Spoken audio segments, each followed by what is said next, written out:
ஹல்லேலூயா. இன்னைக்கு நம்ம அடிக்கடி பயன்படுத்துகிற ஒரு வார்த்தையை குறித்து தான் தியானிக்க போகிறோம்.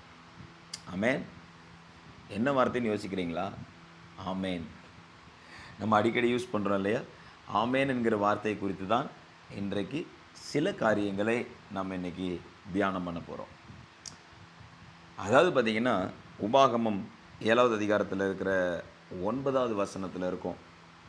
தன்னுடைய கற்பனைகளை கைக்கொள்ளுகிறவர்களை பற்றி, தன்னிடத்தில் அன்பு கூர்ந்து தம்முடைய கற்பனைகளை கைக்கொள்ளுகிறவர்களுக்கு 1000 தலைமுறை மட்டும் இரக்கம் செய்ய அவர் உண்மை உள்ளவராய் இருக்கிறார். அந்த ஃபெய்த்ஃபுல் காட் அப்படின்றது பார்த்தீங்களா இங்கிலீஷில், அந்த ஃபெய்த்ஃபுல்னஸ், அவர் உண்மை உள்ளவராக இருக்கிறார். அந்த இடத்துல அப்படியே ஆகும்னு வச்சுக்கலாம். அவரிடத்தில் அன்பு கூர்ந்து அவருடைய கற்பனைகளை கைக்கொண்டு அப்படியே ஆகும். எப்படி ஆகும்? அது அப்படியே நடக்கும். 1000 தலைமுறைக்கு இரக்கம் மாறாமல் கொஞ்சம் கூட ஆல்டர் ஆகாமல் வரும். தேவன் உண்மை உள்ளவராக இருக்கிறார். The Bible says so. God is very faithful God. நீங்களும் நானும் ஆராதிக்கிற நம்முடைய பரலோக தகப்பன் ரொம்ப உண்மை உள்ளவருங்க. ஏமாற்ற மாட்டார், கைவிட மாட்டார். பொய் உரையாத தேவன் அவர். அவர் பொய் சொல்லவும் மாட்டார். நீங்கள் தீத்துல பார்த்தீங்கன்னா பவுல் பயன்படுத்தியிருப்பார், எவ்வளோ வேணும் பொய் உரையாத தேவன் நம்முடைய தேவன் அப்படின்னு. Never he lie to peoples. ஏன் அந்த வார்த்தையை தீத்துல பயன்படுத்துகிறார் அப்படின்னா, அவர் அங்கே ஊழியம் செய்து கொண்டிருந்த அந்த தீவு, சைப்ரஸ் தீவில் அங்கே இருக்கிற வாழ்ந்திருக்கிற ஜனங்களுக்குள்ள என்ன ஒரு கான்ஸ்பிரசி, என்ன ஒரு நம்பிக்கை அப்படின்னா, என்ன ஒரு குருட்டுத்தனமான ஒரு நம்பிக்கைன்னா, தெய்வங்கள் பொய் பேசும் என்று சொல்லி, தெய்வங்கள் பொய் பேசும். அப்போ ஆட்டோமேட்டிக்காக அவங்க என்ன பண்ணுவாங்க? நிறைய பொய் தானே பேசுவாங்க. ஸோ இப்படிப்பட்ட ஒரு பகுதியில் பயங்கரமான ஒரு தீவில் போய் ஊழியக்காரங்க ஊழியம் செஞ்சுருக்கிறாங்க. அந்த இடத்துக்கு தான் தீத்துங்கிற ஒரு ஊழியர் அப்பாயிண்ட் பண்ணப்பட்டிருக்காரு. ஸோ அங்கே இருக்கிற ஜனங்களுக்கு கடிதம் எழுதுகிறாரு பவுல். நீங்கள் நினச்சிட்டு இருக்கிற மாதிரி இல்லை, நம்முடைய தேவன் பொய் உரையாதவர். எவ்வளோ வேணும் பொய் சொல்ல மாட்டேன். உங்களை அழைத்து கூட்டி கொண்டு வந்திருக்கிறார்னா, உங்களை பிரித்து எடுத்திருக்கிறார்னா, ஏதோ ஒரு நோக்கத்தை வச்சிருக்கிறாருன்னு அர்த்தம். உங்களை தெரிந்து கொண்டதற்கு ஒரு பரிசுத்தமான பரலோக நோக்கம் நிச்சயமாக இருக்குது. எனவே அவர் மேலே அன்பு வச்சு அவரை ஃபாலோ பண்ணும்போது, ஏசு சொன்னார்ல, என் பின்னாடி வா, என்னை பின்பற்றி வா. ஆண்டவரே சிலுவை இருக்கே, ரொம்ப பாரம் இருக்கே, சிலுவை எடுத்துகிட்டு தான் என் பின்னாடி வரணும். இவ்வளோ வெயிட்டாக இருக்கு ஆண்டவரே, நிறைய பிரச்சனைகள், அதுக்கு மத்தியில் வா, வந்தால் நான் உன்னை எப்படி மகிமைப்படுத்துகிறேங்கிறது மட்டும் பார். ஆமென். ஆண்டவர் அதான் சொல்லியிருக்கேன், சிலுவையை சுமந்தா மகிமை இருக்கிறது. எப்படி பின்பற்றி வர வேண்டும்?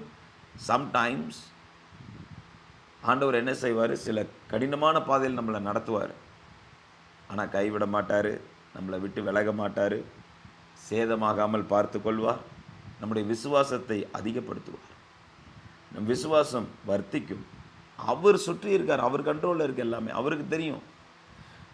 கடல் அலைகள் இருக்குது பார்த்தீங்களா, கடல் அலைகளுக்கே அவர் கட்டளை கொடுத்துருக்கிறார் இல்லையா? நம்ம வேதத்தில் வாசிக்கிறோம், இம்மட்டும் வா, இதுக்கு மேலே மிஞ்சி வராது, அதோடு நின்றுக்கோ, அதுதான் உன்னோட லெவல். அதுக்கு மேலே நீ என் பிள்ளைகளை தொடக்கூடாது, இதுதான் உன்னோட லிமிட், இதுக்கு மேலே என் பிள்ளை நீ தொடக்கூடாது. எல்லாத்துக்கும் ஒரு லிமிட் வச்சுருக்காரு. அந்த லிமிட்டை தாண்ட முடியாது எதுவுமே. ஹல்லேலூயா. God has set a boundary for everything. அவர் எல்லாத்துக்கும் ஒரு பவுண்டரி வச்சுருக்கார். மனுஷன் தோன்றதுக்கு முன்னாடியே அவன் எந்த எல்லையில் வாழுவான், எங்கே குடியிருப்பான், அவனுடைய குடியிருப்பின் எல்லை என்ன என்பதை எப்பயோ முடிவு பண்ணிட்டார் ஆண்டவர். நீங்கள் இந்தியாவில் பிறப்பீங்கன்னும், நிறைய வெளி தேசங்கள்லேருந்து இந்த வீடியோ பார்க்குறீங்க, ஸ்ரீலங்காவிலேருந்து பார்க்குறீங்க, யூஎஸ்லேருந்து சிலர் பார்க்குறீங்க. எந்த இடத்துல நீங்கள் இருப்பீங்க, எந்த இடம், அந்த முன்குறிக்கப்பட்ட இடம் எங்கே அப்படிங்கிறத அவர் பிளான் பண்ணிட்டார். அந்த குடியிருப்பின் எல்லைகளுக்குள்ளே நம்மளை வச்சுருக்கார். அதுவே ஒரு பெரிய ஆச்சரியம். நீங்கள் பிளான் பண்ண இடத்துல நான் நிற்கிறதுனால உங்கள் திட்டம் நடக்கணும் டேடி. அதனால் எந்த காரியத்துக்கு நம்ம போகிறதுனாலும் வர்றதுனாலும் தேவ சமூகத்தில் என்ன செய்யணும்? ஜெபிக்கணும்.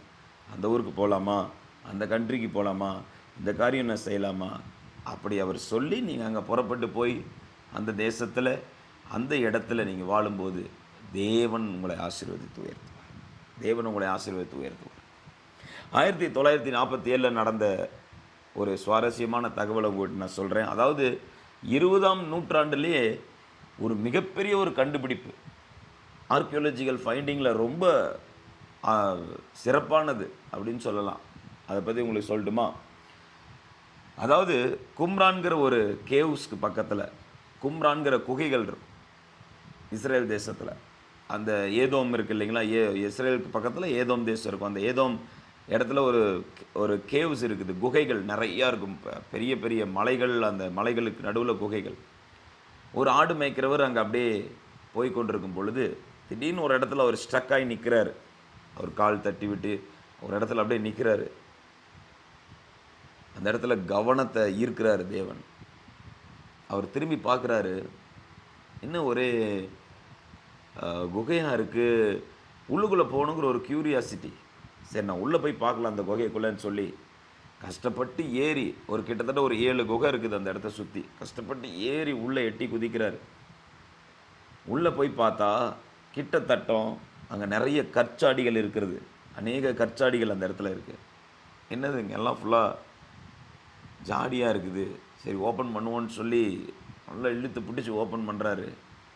ஓப்பன் பண்ணால் உள்ளே நிறையா சுருள்கள் இருக்குது, தோல் சுருள்கள். கையை விட்டு எடுக்கிறாரு, இந்த ஜார்லேருந்து அந்த ஜார்லேருந்து எல்லாம் எடுக்கிறாரு. எடுத்தால் என்னது, ஏதோ ஒரு தோல் சுருளில் ஏதோ எழுதியிருக்குதே. அது வேறு ஒன்றும் இல்லைங்க, உங்கள் கையில் என் கையில் இருக்கிற பைபிள் தான். அதை எடுத்து கொண்டு போய் ஆர்கியாலஜிஸ்ட்டை கொடுத்துருக்குறாங்க. ஆர்கியாலஜிஸ்ட்டை கொடுத்துட்டு போனதே ஆர்கியாலஜிஸ்ட்லாம் வியந்து போகிறாங்க, என்னங்க இது,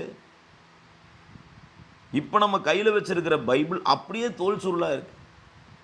2000 வருஷத்துக்கு முன்னாடி இஸ்ரவேலில் ஒரு கூட்டம் வந்து தனியாக பிரிஞ்சிருந்தாங்க. இஸ்ரவேல் யூதர்கள்லேயே ஒரு குரூப் வந்து தனிப்பட்ட முறையில் தங்களை தாங்களே வேறு பிரிச்சுக்கிட்டாங்க. அவங்களுக்கு பேர் வந்து எசன்ஸ்ன்னு சொல்லுவாங்க. அவங்களுக்கு என்னென்னா ஜீலியட்ஸ், சைமோன் த ஜீலியட்னு இயேசு கிறிஸ்துவுடைய ஒரு ஊழியக்காரர் அப்போஸ்தலர் இருந்திருப்பார் இல்லையா, அவர் ஜீலியட்ஸ். அந்த ஜீலியட்ஸுங்கிற குரூப் வந்து என்னென்னா ரொம்ப ஆண்டவருக்காக பக்தி வைராக்கியமாக இருப்பாங்க. அவங்க அந்த பைபிள் தான் அவங்களுடைய லைஃபே. அதில் தான் அந்த ரோமர்கள் வந்து சண்டை போட்ட நாட்களில் அவங்க சிலர் கிளம்பி போய் தான் அந்த குகை இடத்துல இது பொக்கிஷமாக மறைச்சி வச்சிருக்க வாய்ப்பு இருக்குதுன்னு சொல்லி சொல்கிறாங்க.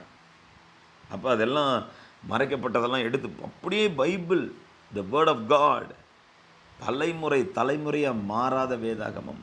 எந்த தலைமையிலையும் அவருடைய வார்த்தை மாறவே இல்லை. அவரை நம்பி வந்த ஜனங்கள் ஆசீர்வதிக்கிற நல்ல தகப்பன் நம்முடைய தகப்பன். ஆமேன். அவருடைய வார்த்தை அப்படியே உண்மைங்க, அவருடைய வார்த்தை அப்படியே உண்மை.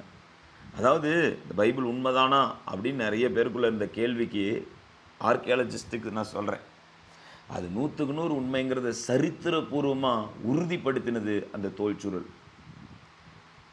ஏன்னா சபையானது பல உபத்திரவங்களுக்குள்ளே போச்சு, நிறைய டிரான்ஸ்லேஷன் வந்துச்சு பைபிளில். ஸோ நிறையா சொல்லுவாங்க.